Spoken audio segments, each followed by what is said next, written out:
ओम नमः शिवाय। दोस्तों, स्वागत है आपका अपने चैनल मदर अर्थ योगिक यात्रा पे। आज हम लोग गीता सीरीज के 13वें अध्याय का दूसरा एपिसोड आज हम लोग सुनेंगे। और ये जो 13वां अध्याय है वो ठीक उसी प्रकार है। पहले तो हम लोग ये जान लें कि 13वां अध्याय किस विषय पर है। अगर आपने नहीं सुना है तो आप 13वें अध्याय का पहला एपिसोड सुने उसे जरूर, तभी ये आगे का समझ में आ पाएगा। वो इसलिए कि ये एक ऐसा बीज है, ये जो 13वां अध्याय है एक ऐसे बीज की तरह है जो पिछले 2-3-4 महीनों से जमीन के अंदर पड़ा है। ठीक इस मौसम के तरह जो अभी का मौसम है, जो पड़ा है जमीन के अंदर, उसे गर्मी भी मिल रही है, ऊपर से ठंड की मार भी झेलनी पड़ रही है। कभी मिट्टी गर्म हो जाती है, कभी ठंडी हो जाती है। तो ठीक जैसे अभी के समय में मनुष्यों पे जो प्रकृति का जो असर होता है उनके बॉडी पे और उनके सोल पे, जो ये इन दोनों का जो असर होता है और उनके माइंड जो जितने भी ब्लॉक रहते हैं इस समय पे, कुछ रास्ता नहीं दिखता, नहीं सूझता। ठीक उस बीज की तरह जो अभी तक जमीन के अंदर है, जो बहुत ठंड में के कारण बाहर नहीं आ पा रही हैं और जो जमीन के तापमान के अनुकूल बनने का, पर्यावरण के अनुकूल बनने की कोशिश में, जब वो खिलकर अब फरवरी और मार्च में जब पौधे ऊपर आएंगे और मार्च अप्रैल तक जो ब्लूम होगे पौधे के, फूल के, ठीक उसी प्रकार ये 13वां अध्याय है। 13वें अध्याय में इतने विस्तार पूर्वक और इतने सूक्ष्म ज्ञानेंद्रियों द्वारा इन्हें ग्रहण करने योग्य ये चैप्टर है कि क्षेत्रज्ञ विभाग जो होता है, क्षेत्र मतलब जो हमारा शरीर है, क्षेत्र, उस क्षेत्र को, और क्षेत्रज्ञ जो हम स्वयं हैं, जो स्वयं है, और ये हमारे स्वयं का जो क्षेत्र है, क्षेत्रज्ञ। ये जो 13वां अध्याय है, ये 13वां अध्याय उस बारे में है कि आप उस सूक्ष्मता को, प्रकृति के सूक्ष्मता को कितने गहरे से अपने इंद्रियों द्वारा, ज्ञानेंद्रियों द्वारा ग्रहण करते हैं। और इस अनुभव को ग्रहण करते समय जो भाव उत्पन्न होते हैं, सुख दुख, इच्छा अनिच्छा, सुख दुख के प्रभाव जो मस्तिष्क पर पड़ते हैं, उसको बीज हमने कैसे डाला। अभी से जो बीज हमने डाला, इससे पहले अभी तो मिट्टी के अंदर है, लेकिन वो बीज हमने कैसे डाला ये प्रकृति के अनुसार, तो उसके सूक्ष्मता से वर्णन। जैसे ठीक एक प्रकृति जो होती है, वो प्रकृति अपने कार्य को करने में जो समय लेती है, उसी तरह इस ज्ञान को ग्रहण करने में जो हमारे मस्तिष्क को ऊर्जा चाहिए, एक तरह से इस समय जो ये जनवरी के माह चल रहे हैं, आधी जनवरी बीत चुकी है, तो इस वातावरण में ठीक उसी प्रकार मिट्टी के अंदर पड़ा हुआ है हमारा मन, बुद्धि, एक अलग आयाम में, एक अलग चेतना में, जो अब बस ऊपर आने को है। ठीक उसी प्रकार जैसे ये 13वें अध्याय के आगे आप समझते जाएंगे कि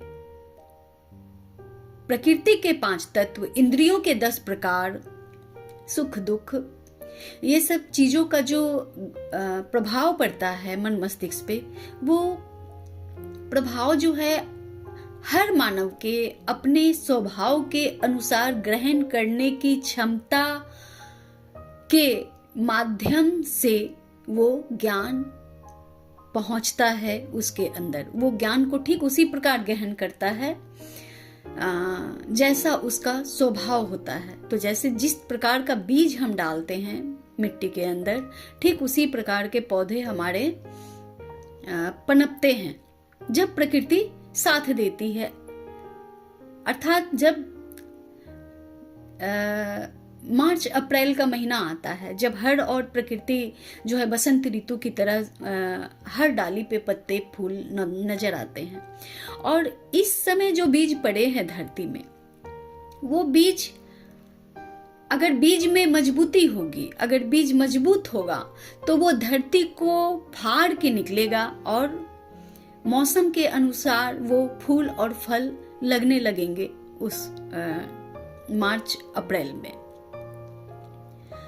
अन्यथा जो बीज कमजोर होगा अथवा जो अपने स्वभाव के अनुसार जिस तरह ज्ञान को ग्रहण कर रहे हैं, वो उस ज्ञान को उसी प्रकार लेंगे जिस प्रकार की मनोदशा उन्होंने अपने आप के अंदर भीतर तैयार की हुई है। तो ये प्रकृति और ये पुरुष, मतलब गीता का जो ज्ञान है, वो एक पुरुष की चेतना है, और ये प्रकृति जो है, ये प्रकृति उस चेतना की शक्ति है। तो जिस प्रकार प्रकृति और पुरुष मिलकर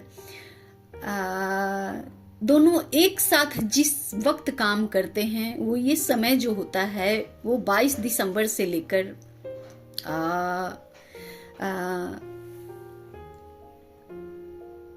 22 जून तक, ये ठीक उसी प्रकार काम करता है जैसे आपने इसकी मन स्थिति में जिस प्रकार के बीज आपने डाले हैं, जिस प्रकार आपने धारण किया है अपने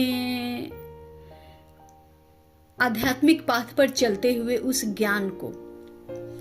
तो आगे ये क्षेत्रज्ञ की बातें थी कि हम ये क्षेत्र हमारा शरीर और क्षेत्रज्ञ जिस शरीर के वहन करता मैं, तो ये उसी के बारे में है।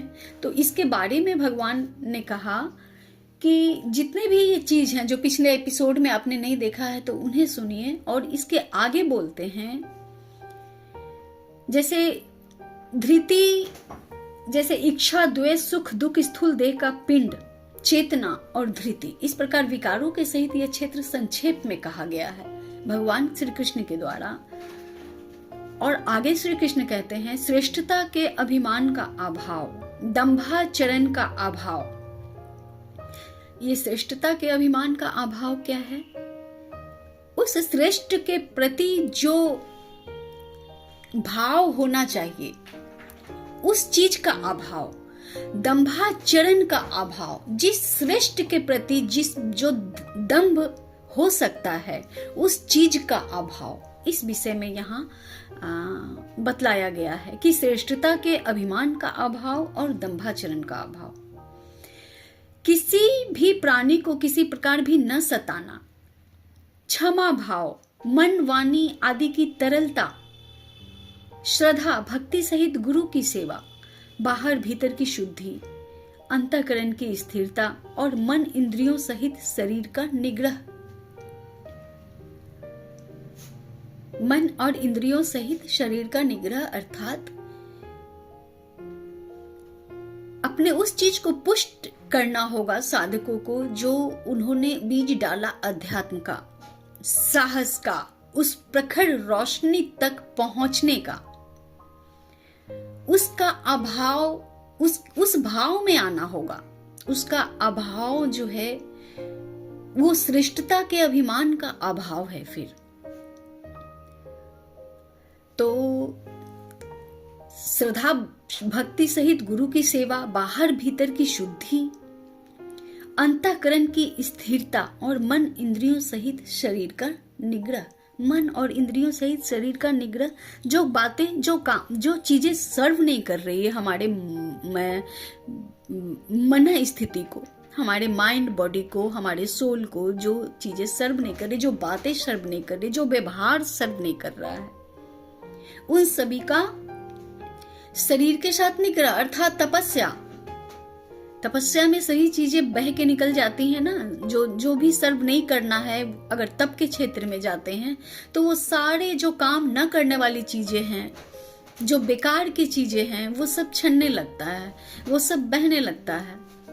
तो ठीक इसी प्रकार अंतःकरण की स्थिरता मन और इंद्रियों सहित शरीर का निग्रह। जब अंतःकरण में स्थिरता प्राप्त होगी तो मन और शरीर का निग्रह होगा और इस लोक और परलोक के संपूर्ण भोगों में आसक्ति का अभाव। ये लोक और परलोक के संपूर्ण भोग जितने भी हैं, चाहे वो इस लोक के हो चाहे परलोक के हो, संपूर्ण भोगों में आसक्ति का अभाव, कोई लगाव नहीं उसके साथ, और अहंकार का भी अभाव। अहंकार के भाव में भी न होना बिल्कुल।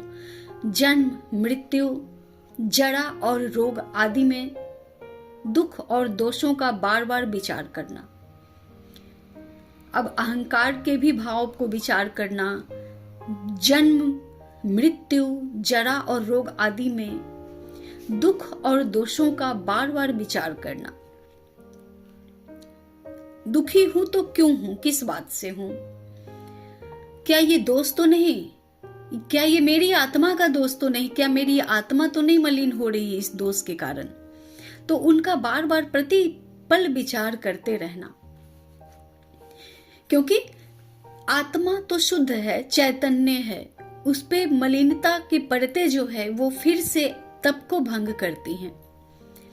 तो इस बात का नित्य निरंतर चिंतन करते रहना कि किस कारण से ये मुझे क्यों हर्ट कर रही है, ये बातें, ये लोग मुझे क्यों हर्ट कर रहे हैं। बार बार उन पे विचार करना और फिर उन विचारों को इंद्रियों और सही शरीर के द्वारा निग्रह करना, छोड़ देना। पुत्र, स्त्री, घर और धन आदि में आसक्ति का अभाव, अर्थात पुत्र, स्त्री, घर और धन, ये जितनी भी चीजें हैं उनमें जो लस्टफुल जो मन स्थिति है, रवैया है हमारा, उस चीज के भाव में न रहना, उसका अभाव करना, मतलब समभाव में रहना। ये सभी के पास होते हैं। कोई एक दो चीज कम होती है, कोई एक दो चीज ज्यादा होती हैं और कोई न्यूट्रल होती हैं। तो इनमें समभाव रहना। ममता का न होना तथा प्रिय और अप्रिय की प्राप्ति में सदा ही मनोदशा का सम रहना। ममता न होना अर्थात करुणा और दया न होना, और प्रिय चाहे अप्रिय की प्राप्ति जो भी हो, जैसी भी स्थिति हो, वैसी मनोदशा में समान भाव में रहना। मुझ परमेश्वर में अनन्य योग के द्वारा अव्यभिचारिणी भक्ति तथा एकांत और शुद्ध देश में रहने का स्वभाव, और विषयासक्त मनुष्यों के समुदाय में प्रेम का न होना। मुझ परमेश्वर में अनन्य योग के द्वारा अव्यभिचारिणी, अनन्य योग के द्वारा अव्यभिचारिणी मतलब परमेश्वर में रमन करना, मतलब अपने ही आत्म स्थिति में अगर रमन कर रहे हैं तो उस रमन की अवस्था में किसी और चीज का समागम न करना। भक्ति तथा एकांत में शुद्ध देश में रहने का जो स्वभाव, भक्ति और एकांत में शुद्ध देश में, अपने शुद्ध देश में रहना, आत्म भाव में रहना, अपनी सोल एनर्जी में हमेशा रहना, उसका रहने का स्वभाव, और विषयासक्त मनुष्यों के समुदाय में प्रेम का न होना। जितने भी विषयासक्त मनुष्य होते हैं, जिन्हें दंभ होता है कि मैं पुत्रवान हूँ, धनवान हूँ, मेरी पत्नी ऐसी, मेरे पति वैसे, या मेरा घर वैसा, जितने भी लस्टफुल बातें जहां जहां होती हैं, जो दंभाचरण दिखाते हैं, दिखाना चाहते हैं, उन सब में, सब मनुष्य के समुदाय में प्रेम का, विषयासक्त मनुष्यों के समुदाय, इतने जितने भी इस तरह प्रकार के ग्रुप्स होते हैं, उसमें जो है उस समुदाय में, उस ग्रुप में प्रेम का न होना, और आध्यात्म ज्ञान में नित्य स्थिति, और तत्व ज्ञान के अर्थ रूप परमात्मा को ही देखना। अर्थात इन सबों को अगर अपने प्रदेश से निकाल दिया जाए, अभी आत्म देश में जब आप रमन करते हैं तो इन सबों का कोई काम ही नहीं होता है, भौतिक चीजों का, भौतिक दिखावे का, या भौतिक उपयोग का। क्योंकि सोल की ऊर्जा जो होती है वो अपने आप में बिल्कुल कंप्लीट ऊर्जा होती है, तो उसमें और कोई चीज समा ही नहीं सकता। तो उस अध्यात्म में, उस सोल की एनर्जी में नित्य स्थिति, बिल्कुल कंसंट्रेट होकर सिर्फ अपने ऊपर ध्यान मग्न रहना, परमात्मा के चरण शरण का ध्यान करना, उनके स्वभाव गुण का स्मरण करना और तत्व ज्ञान के अर्थ रूप परमात्मा को ही देखना। जो तत्व ज्ञान जो है परमात्मा को उसी अर्थ में तत्व के रूप में देखना, तत्व के अर्थ में ही परमात्मा को देखना। क्या स्वभाव है तत्वों का, पंच तत्वों का क्या स्वभाव है, कौन से तत्व का कौन सा स्वभाव है, वो क्या करते हैं जब उस तत्व में जब वो तत्व अनबैलेंस होती है, जब वो अग्नि अगर तेज होती है तो अग्नि क्या करती है, अगर अग्नि समभाव में रहती है तो अग्नि क्या करती है, कि कब लाभ देती है कब हानि देती है। वायु विकार अगर पेट में आपके शरीर में अगर अधिक है तो उस वायु से कौन से रोग उत्पन्न हो रहे हैं ये महसूस करना। और अगर बाहर में जो वायु है वो वायु अगर खूब अधिक चलने लगे तो फिर वो क्या परिणाम देगी, इस तत्व के अर्थ को समझना। परमात्मा की नित्य स्थिति क्या है, तत्व ज्ञान में है, तो तत्वों को समझना इस प्रकार, अर्थात तत्व ज्ञान के अर्थ रूप परमात्मा को ही देखना। यह सब ज्ञान है और जो इससे विपरीत है वह अज्ञान है, ऐसा कहा है। अब यहां स्पष्ट है कि ये अध्यात्म ज्ञान में नित्य स्थिति और विषयासक्त मनुष्य के समुदाय में प्रेम का न होना और तत्व ज्ञान के अर्थ रूप परमात्मा को ही देखना, ये सब भगवान बोलते हैं कि ये सब ज्ञान है। और जो इसके विपरीत है, इसके विपरीत कोई भी अन्य चीज है वो अज्ञान है, ऐसा कहा है। और ऐसा श्री कृष्ण कह रहे हैं अर्जुन को। आगे कहते हैं, जो जानने योग्य है तथा जिसको जानकर मनुष्य परमानंद को प्राप्त होता है उसको भली भांति कहूंगा, वह अनादि वाला पर ब्रह्म न सत्य ही कहा जाता है न असत्य ही। अर्थात जो जानने योग्य है इस संसार में, इस मानव जीवन में जो जानने योग्य है, एकमात्र जानने योग्य अगर इस मानव तन मिला है तो इस मानव तन में जो आत्मा है और जो मन मिला है, उनका उन आत्मा और मन का यानी मानव शरीर का परम धर्म है कि वो जानना चाहे जो जानने योग्य है।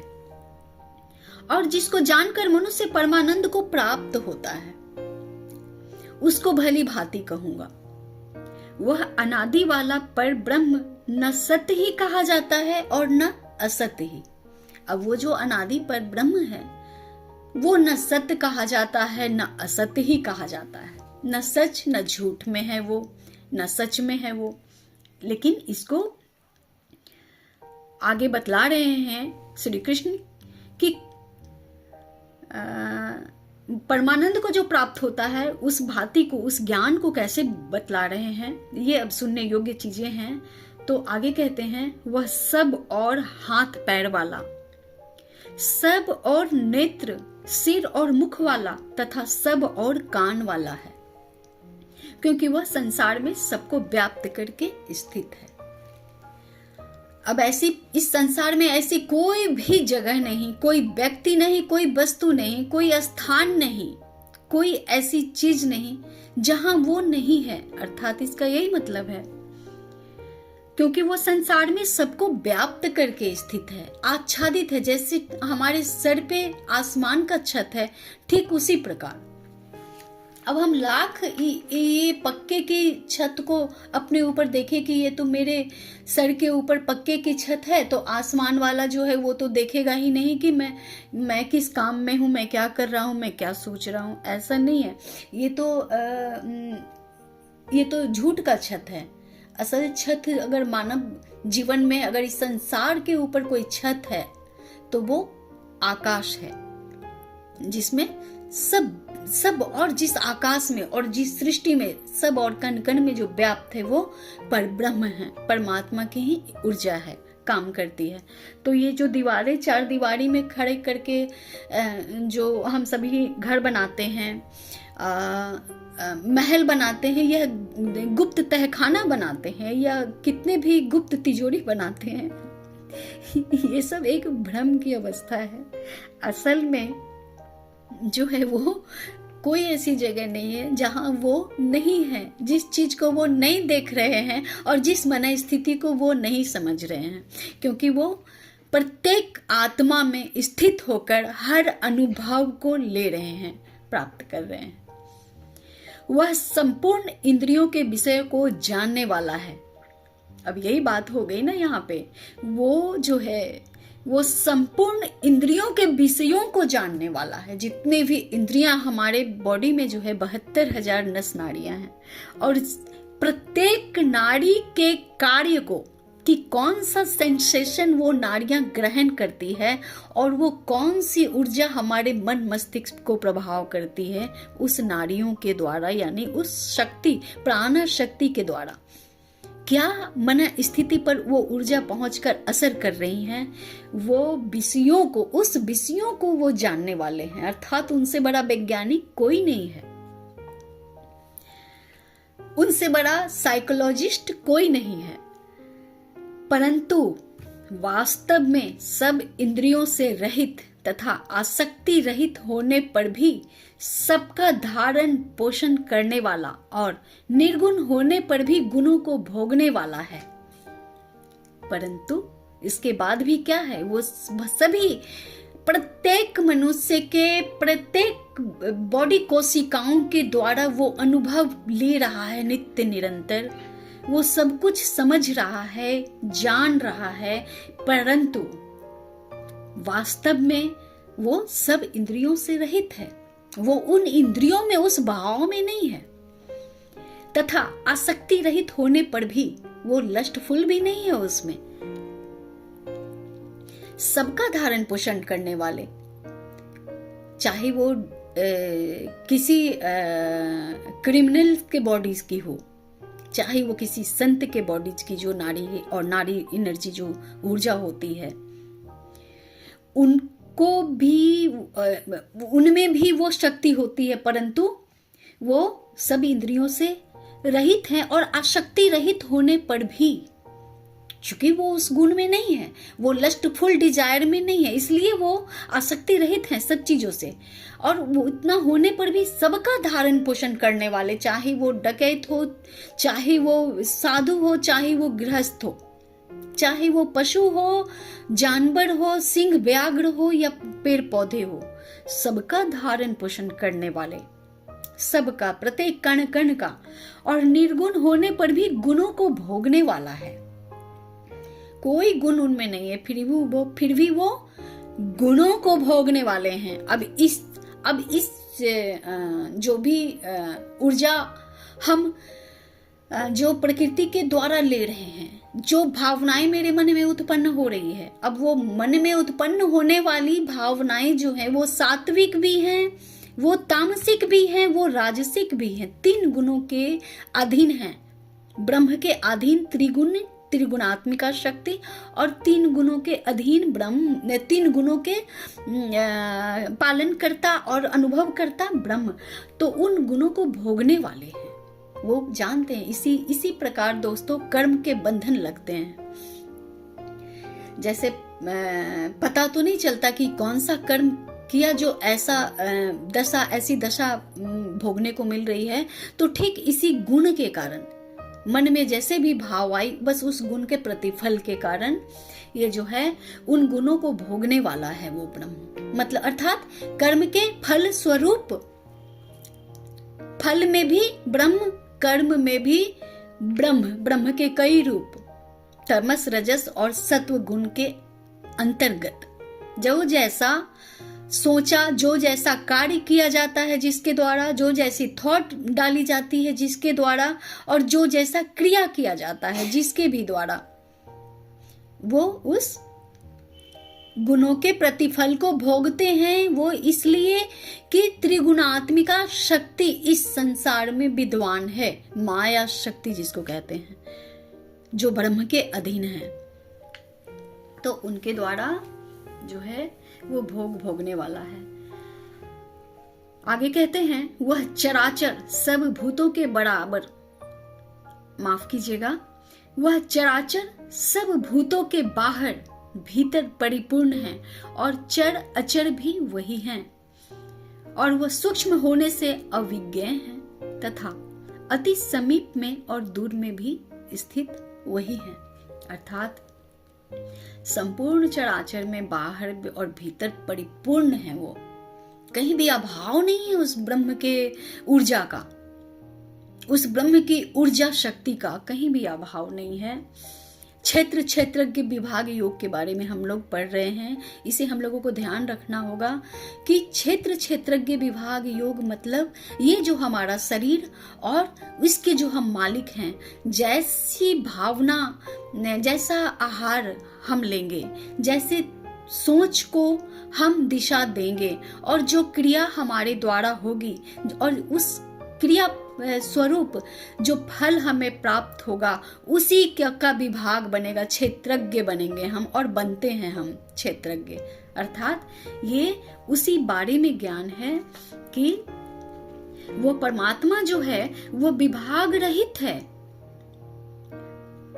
वो चराचर सब भूतों में बाहर और भीतर परिपूर्ण है ना। क्षेत्र क्षेत्रज्ञ विभाग के अंतर्गत ये ज्ञान है और चर अचर भी वही है, चलने वाला भी जो चलायमान होता है और फिर स्थिर हो जाने वाला भी वही है, और वह सूक्ष्म होने से अविज्ञ है, अर्थात वो इतना सूक्ष्म है, वो समझने योग्य, वो शांत चित्त से अपने स्वयं को निहारने योग्य है।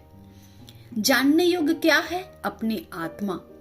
मनुष्य का परम धर्म कर्म जो अपने आत्मा के स्वरूप को जानना है, वो उसी आत्मा में स्थित है, और आत्मा में स्थित होने के लिए हम लोगों को एकाग्र होना होता है, स्थिर होना होता है, रुकना होता है, अपने ऊपर विचार करनी होती है। अर्थात इसके अंतर्गत बहुत सारी क्रियाएं होती है, अष्टांग योग होते हैं, तप होती है, ध्यान होता है, जप होती है, तो वो इतने सूक्ष्म है कि इन कारणों के बाद हम लोग उन तक पहुंच सकते हैं, इसलिए वो अविज्ञ हैं, वो दिखते नहीं। वो ज्ञान में ऐसे देखने से इंद्रियों के साथ हम नहीं उन्हें देख सकते, वो आत्मा में धारण होती है, वो स्वयं को प्रकट करते हैं जब हम रुकते हैं। तथा अति समीप में और दूर में भी वही स्थित है, अर्थात बहुत नजदीक है, अर्थात हमारे अंदर ही है।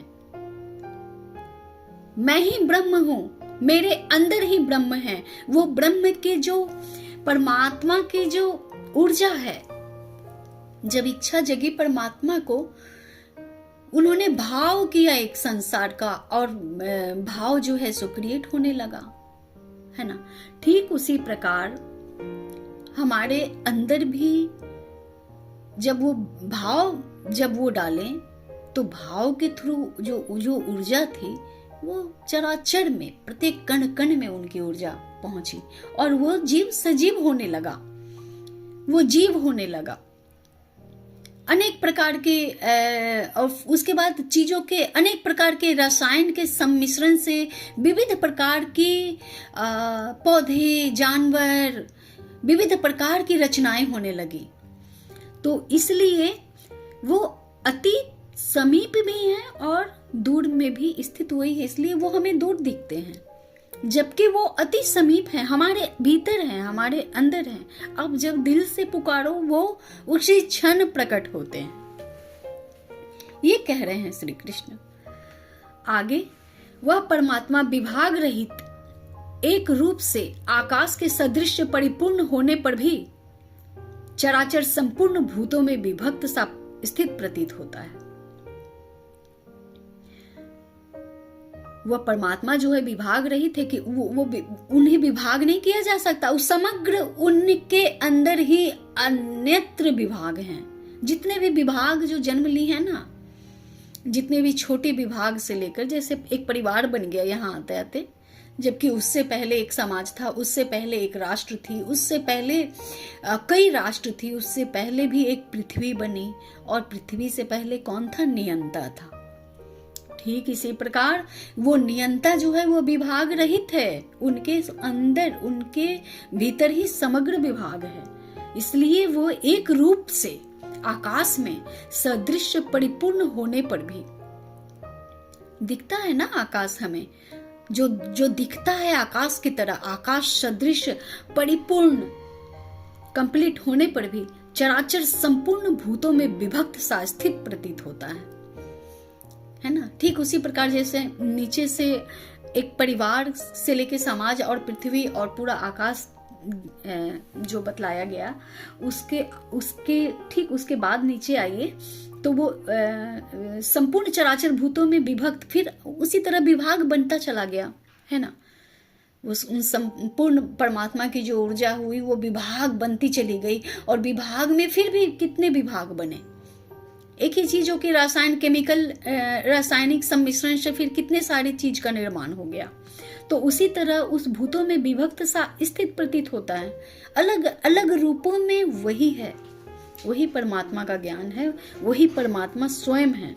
इसलिए वो भूतों में विभक्त से प्रतीत होते हैं, तथा वह जानने योग्य परमात्मा विष्णु के रूप से भूतों को धारण पोषण करने वाला, और वो जो जानने वाले परमात्मा है वो विष्णु के रूप से भूतों को धारण पोषण करने वाले, जितने भी नश्वर चीजें हैं उन सबको धारण पोषण करने वाले, और रुद्र के रूप से संहार करने वाला, तथा ब्रह्मा के रूप से सबको उत्पन्न करने वाला है। अब ये विभाग अधिकृत कर दिया गया, विष्णु के रूप में पालन पोषण का क्षेत्र, रुद्र के रूप में संहार का, रुद्र अर्थात संहार करने वाले, नष्ट करने वाले, ध्वंस करने वाले। अब न सिर्फ वो ऐसा समझा जाए कि वो अपनी बनाई हुई चीजों को ध्वस्त करने वाले, मन स्थिति के अहंकार के इमारत को भी ध्वस्त करने वाले रुद्र होते हैं, है ना।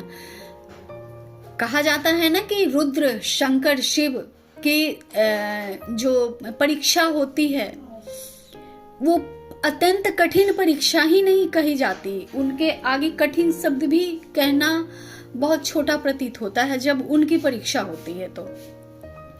तो उस रुद्र के रूप और उस इमारत को जब तक वो समूल नष्ट न कर दे, चाहे वो अहंकार की इमारत हो, चाहे वो ग्लोब पृथ्वी जैसे ग्रह या और भी सौर मंडल में जितने भी ग्रह हैं, अगर उनको नष्ट करना हो तो रुद्र के रूप में उस प्रकार नष्ट करने वाले, तथा ब्रह्मा के रूप में सबको उत्पन्न करने वाले हैं।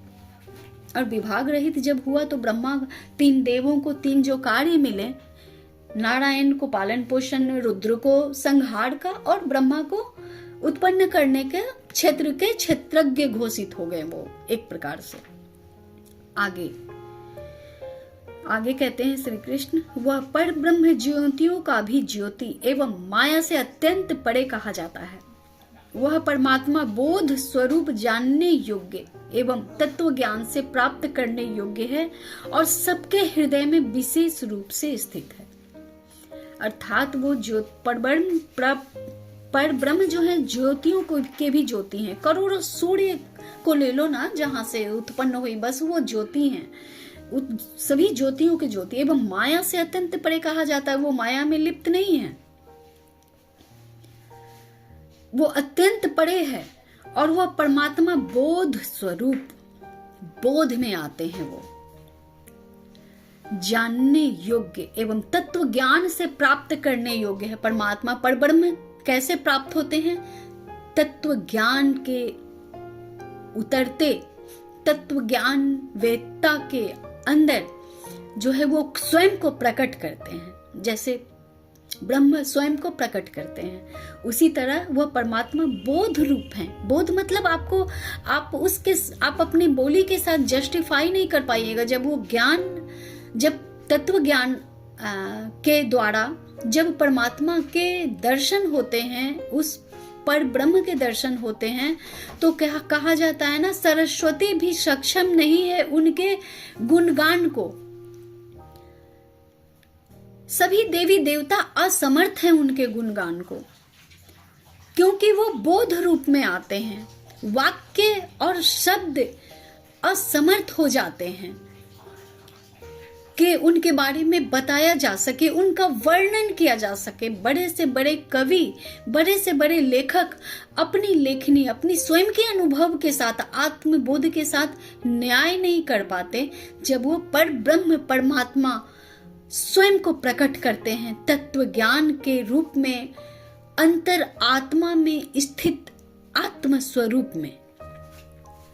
तो वो बोध स्वरूप है, वो जानने योग्य हैं, उन्हें बतलाया नहीं जा सकता, वरना बतलाने पे कई बार हास्यपद स्थिति हो जाती है, हंसने लगते हैं लोग, पागल हो गया है, बातें नहीं समझते हैं। नहीं, उन्हें नहीं बतलाया जा सकता, क्योंकि वो सिर्फ बोध स्वरूप है, उनका वर्णन नहीं किया जा सकता ना, वो महसूस होते हैं, वो बस बोध में आते हैं। तो वो उस बारे में श्री कृष्ण कहते हैं कि वह परमात्मा बोध रूप, जानने योग्य एवं तत्व ज्ञान से प्राप्त करने योग्य हैं और सबके हृदय में विशेष रूप से स्थित हैं।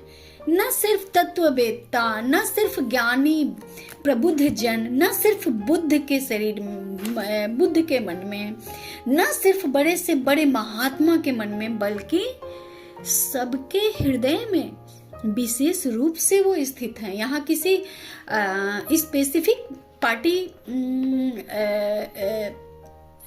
पार्टिसिपेशन नहीं किया गया इस चीज का कि किसी विशेष स्थिति के शरीर में, वो सबके आत्मा में स्थित है। इस प्रकार क्षेत्र तथा ज्ञान और जानने योग्य परमात्मा का स्वरूप संक्षेप से कहा गया। अब मेरा भक्त इसको तत्व से जानकर मेरे स्वरूप को प्राप्त होता है। भगवान कहते हैं कि मेरा भक्त इसको तत्व से जानकर मेरे स्वरूप को प्राप्त होता है, क्योंकि उन्होंने इस प्रकार क्षेत्र तथा ज्ञान को जो जानने योग्य जो होते हैं, परमात्मा का स्वरूप संक्षेप से कहा जा चुका है श्री कृष्ण के द्वारा इस गीता सीरीज में। और मैं आशा करती हूँ कि मैं इसे आप लोगों को अच्छे तरीके से समझा पाई होंगी।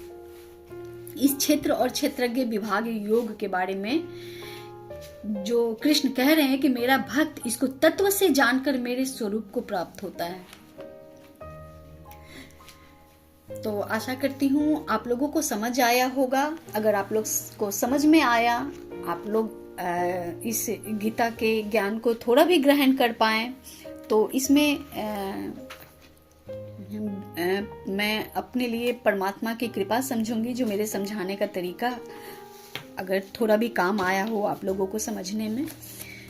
तो मिलती हूँ मैं आपसे गीता अध्याय के 13वें अध्याय के तीसरे एपिसोड में। चूंकि ये थोड़ी लंबी है तो इसे मैं बहुत समय लेके अच्छे से अपनी भाषा में, जितनी भी मेरे पास जितना भी ज्ञान है, टूटी फूटी भाषा हो सकती है, ग्रहण करने योग्य मैं फिर भी नहीं हूँ, लेकिन मैंने कोशिश की है आप लोगों को उस परब्रह्म परमात्मा की कृपा आशीर्वाद से इस गीता के 13वें अध्याय के दूसरे एपिसोड और 13वां अध्याय जो क्षेत्रज्ञ विभाग योग है उसके बारे में समझाने के। तो अगर मैं थोड़ी भी कोशिश में सफल हो पाई तो ये सब मैं अपने आप को बहुत ब्लेस्ड मानती हूँ। तो अगर आप लोगों को समझ में आया, आप लोगों को अच्छा लगा, तो आप लोग कमेंट में ज़रूर बतलाइएगा। मिलती हूँ, तब तक के लिए आप सभी पे परमात्मा की असीम कृपा और सदैव अनुकंपा और आशीर्वाद सदा बनी रहे। इसी के साथ ओम नमः शिवाय।